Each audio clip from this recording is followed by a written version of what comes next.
จะพ่อไปไม่ใครนี่เมายัง ไม่เมาจะไม่เหมือนเดิม มาเมาเหมือนเดิมยังนี่คือยังหนึ่งโอ้ น้ำลำไย มาลำไยเบียกนอกเลย ไม่ได้รวย น้องสาวข่อยนะครับเบียก กิโลห้า เบียกนอกเลย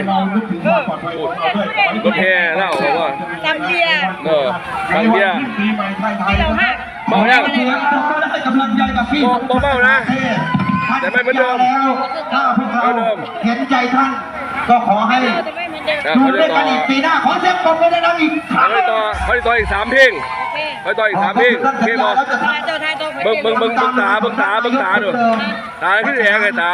ในวันนี้เหลือเวลาอีก20 นาที5 โมง ต่อ ที่จะได้อีกถึง5 โมงตรง